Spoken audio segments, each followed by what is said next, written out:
adalah kelompok kufar. Maka mereka membuat pengkafiran kepada kaum muslimin dari saudara-saudara kita Brimob ataupun Densus 88. Maka ternyata mereka mendapat dana dari kelompok kufar, orang-orang kafir. Mengkafirkan kaum muslimin, mendapatkan dana dari orang kafir, mendapatkan instruction untuk membuat amaliyah bom bunuh diri dari orang kafir. Maka sangatlah mereka itu gagal faham kepada agama yang benar ini. Namun kita ahli sunnah taat kepada pemerintah kita yang baik, memerintahkan untuk perkara-perkara yang baik, kemaslahatan, kebaikan untuk negeri kita, kita ikuti.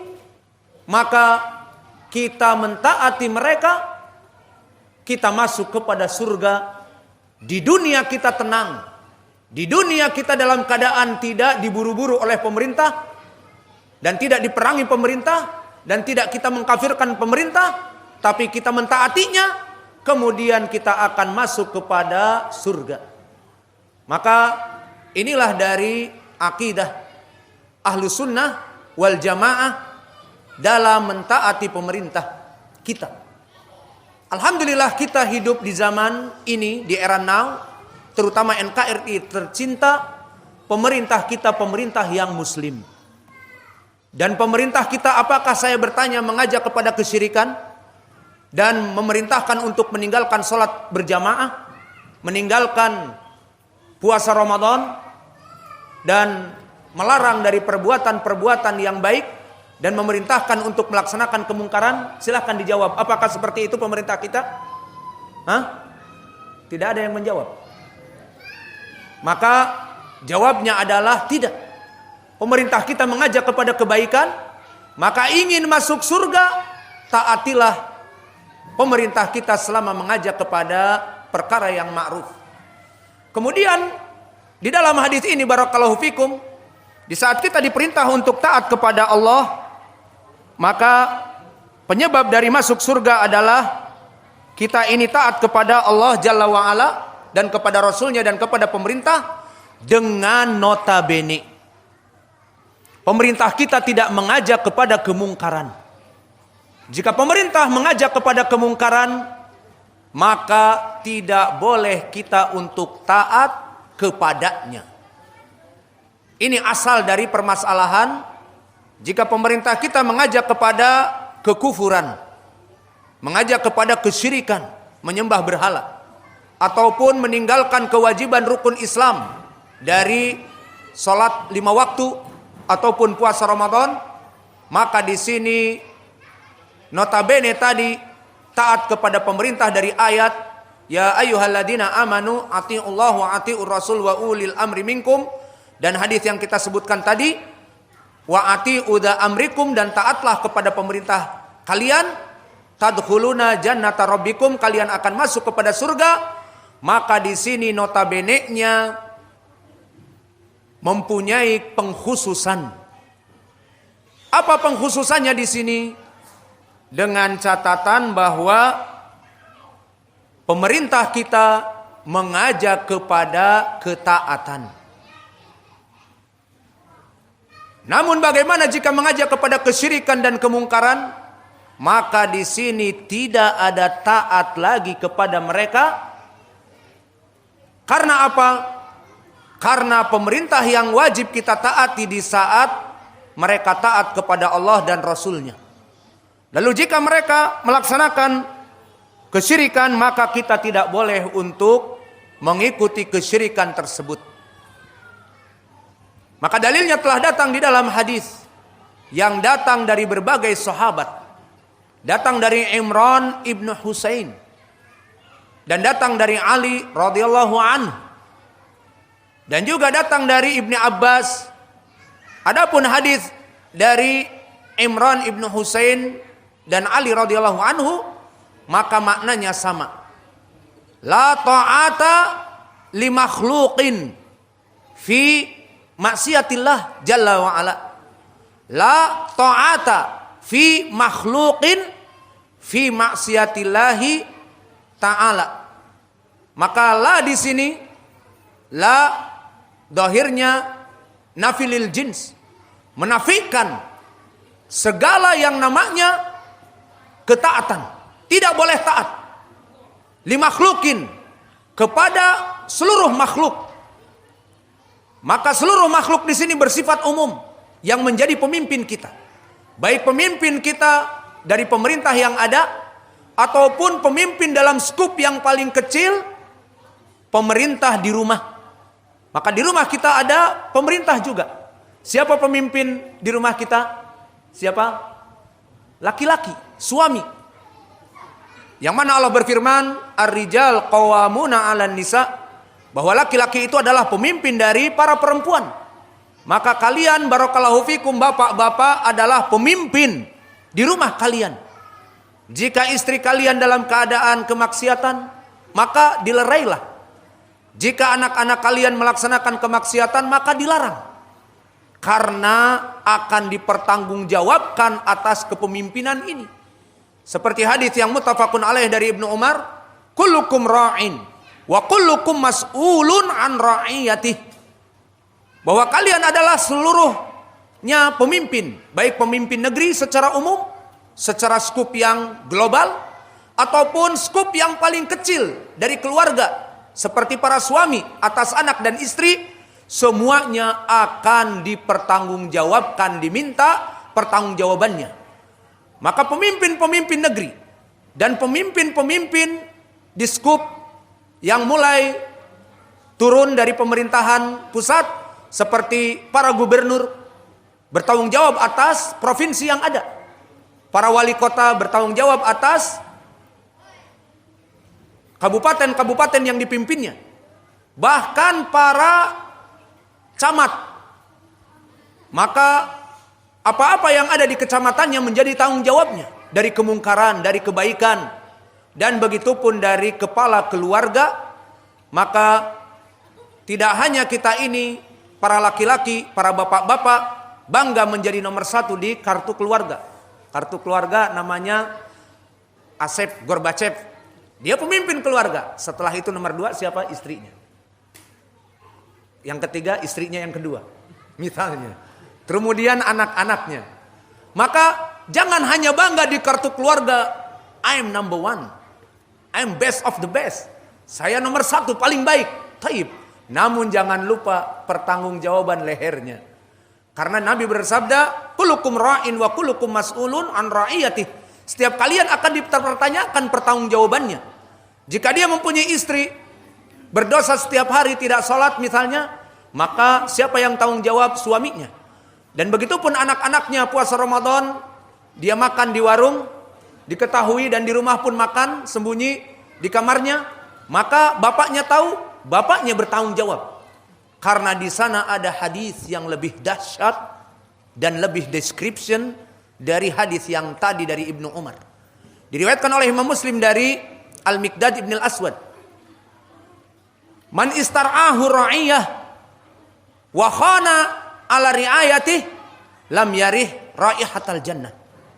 Barang siapa seseorang yang diberikan amanah menjadi pemimpin bersifat umum, baik pemimpin negeri, baik pemimpin suatu wilayah, gubernur, wali kota, ataupun pemimpin di rumahnya, di mana dia dinikahkan, mertuanya menikahkan dengan putrinya. Ini amanah, istri saya, anak saya menjadi istri kamu. Amanah. Awas. Dunia dan akhirat dijaga. Kemudian dia disebutkan di dalam hadis, man yastar'ihi ra'iyatan fakhana biha. Kemudian dia berkhianat atasnya. Yang jadi pemimpin misalnya corruption, miliaran, maka tidak amanah dengan uang rakyat. Ataupun pemimpin di rumah kemudian bermaksiat, ahlu rumah, dan dibiarkan sehingga anaknya dan istrinya tidak pernah salat, anak dan istrinya tidak pernah berpuasa. Siapa yang bertanggung jawab? Apalagi istrinya dengan make up keluar di jalan-jalan membuat fitnah bagaikan bunga trotoar yang liar, akhirnya siapa saja memetiknya, akhirnya selingkuh dengan tetangganya. Siapa yang disalahkan? Suaminya. Maka dia diberikan kepercayaan dan berkhianat atas kepercayaannya. Walam yarih raihatal jannah, tidak akan pernah mencium bau surga, yang di dalam hadis banyak disebutkan surga itu tercium dari sabiina kharifa, 70 tahun belum sampai kepada surga tercium bau harumnya. Dan jika tidak mencium bau surga, bagaimana masuk kepada surga? Mencium bau saja 70 tahun tidak bisa, bagaimana masuk kepada surga? Alhasil ini adalah tarhib bagi mereka orang-orang yang diberikan tanggung jawab, baik suami, baik pemimpin negeri, bagi mereka orang-orang yang korupsi dan sebagainya, maka masuk kepada hadis ini. Maka para bapak-bapak mulai dari sekarang evaluasi diri. Dari apa-apa yang diamanatkan kepadanya, dari istrinya, dari anak-anaknya, apakah sudah menjadi pemimpin yang baik? Maka jika sudah menjadi pemimpin yang baik, maka beberapa tahun yang akan dijadikan pemimpin lain lagi. Alhasil pemimpin kepala keluarga akan terus dipilih.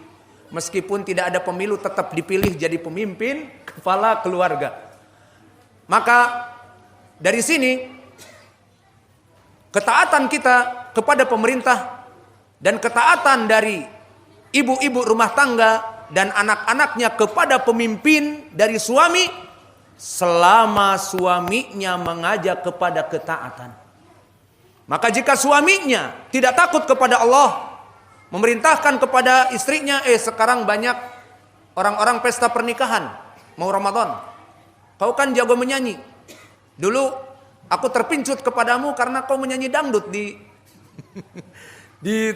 tempat-tempat pernikahan, maka aku melamarmu.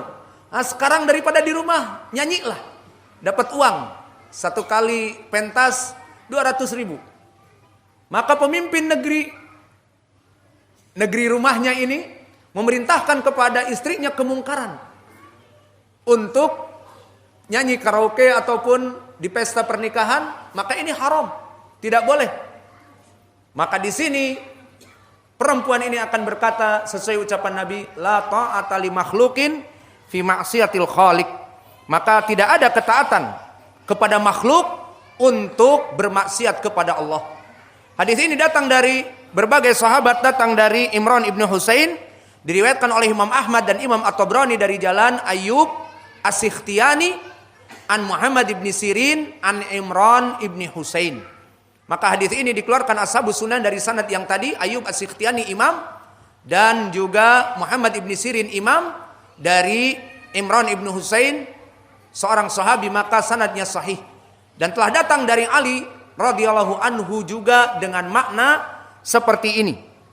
Dan sanad Ali ma'ruf dari Abdurrahman ibnu Mahdi, dari Sufyan Ats-Tsauri, dari Zubaid, dari Sa'ad ibnu Ubaidah, dari Abdurrahman As-Sulami, dari Abi Abdurrahman As-Sulami, dan dari Ali. Maka sanadnya pun hasan. Dan bahkan telah datang diriwayat dari sahabat yang lain dengan lafaz yang lain. Seperti datang dari Ibnu Umar, yang mana lafadznya berkata Rasulullah sallallahu alaihi wa ala alihi wasallam, as-sama' wa ta'ah, maka wajib untuk mendengar dan taat kepada pemimpin kita, fima ahab wa karih, dari perkara-perkara yang dicintai, dari aturan-aturan dunia yang dicintai, seperti pembagian THR di 2 kali lipatkan, senang apa tidak? Senang. Dan juga apa-apa yang dari perkara yang mubah yang mungkin menyempitkan, maka sabarlah. Karena kesabaran ini adalah perkara yang ma'ruf. Selama pemerintah memerintahkan kepada kita perkara yang ma'ruf, yang baik, maka sabarlah. Maka hadis ini pun sama. La ta'ata li makhluqin fi ma'siyatil khaliq. Maka hadis Ibnu Umar ini sanadnya sahih. Diriwayatkan oleh Imam At-Tirmidzi dari Qutaibah ibnu Sa'id, dari Laits ibnu Sa'ad, an Ubaidillah ibnu Umar, an Nafi' an ibnu Umar. Maka sanadnya sanad as-sahihain. Maka dari hadis-hadis ini kita mengetahui bahwa perintah taat kita kepada pemerintah kita selama pemerintah kita tidak mengajak kepada kemaksiatan, kepada kesyirikan, kepada kekufuran, selama mengajak kepada kebaikan yang asli seperti ayo masyarakat harus semuanya bangun pagi salat fajar, perintah dari pemerintah. Dan barang siapa yang salat fajar berjamaah di masjid akan diberikan gaji 2 kali lipat, dan yang bukan PNS akan diberikan setiap bulan bla bla bla. Wah, nikmat sekali seperti ini. Maka taat. Dan begitu pun dalam perkara yang mubah, seperti yang kami misalkan tentang vaksin dan sebagainya, perkara yang mubah, taat. Namun di saat diperintahkan perkara yang mengajak kepada kemungkaran, maka la ta'ata lil makhluk fi maksiatil khaliq. Tidak ada ketaatan kepada makhluk, kepada pemerintah, selama dia itu menyelisihi dari perintah Allah Jalla wa'ala. Sudah habis waktu. Sudah selesai. Selesai pelajaran. Wa naktafi ilahuna wa jazakumullahu khaira wa barakallahu fikum. Kembali saya simpulkan bahwa taatilah pemerintah kita, kita masuk kepada surga selama pemerintah kita tidak mengajak kepada kemungkaran. Adapun mereka kelompok ISIS, kelompok Khawarij, kelompok orang-orang yang mengkafirkan pemerintah, maka mereka ingin masuk kepada surga. Kenapa mereka berjihad di Poso? Ingin masuk surga. Kenapa mereka memerangi Brimob dan sebagainya? Ingin dinikahkan dengan 70 bidadari. Namun gagal faham. Coba kita sekarang taat kepada pemerintah, no problems. Pemerintah tidak mengajak kepada kekufuran, kesyirikan, kita pun taat. Alhamdulillah. Pemerintah tidak memerangi kita dan kita tidak memerangi pemerintah. Akhirnya kita bisa masuk kepada surga. Adapun mereka ingin masuk kepada surga harus berperang, harus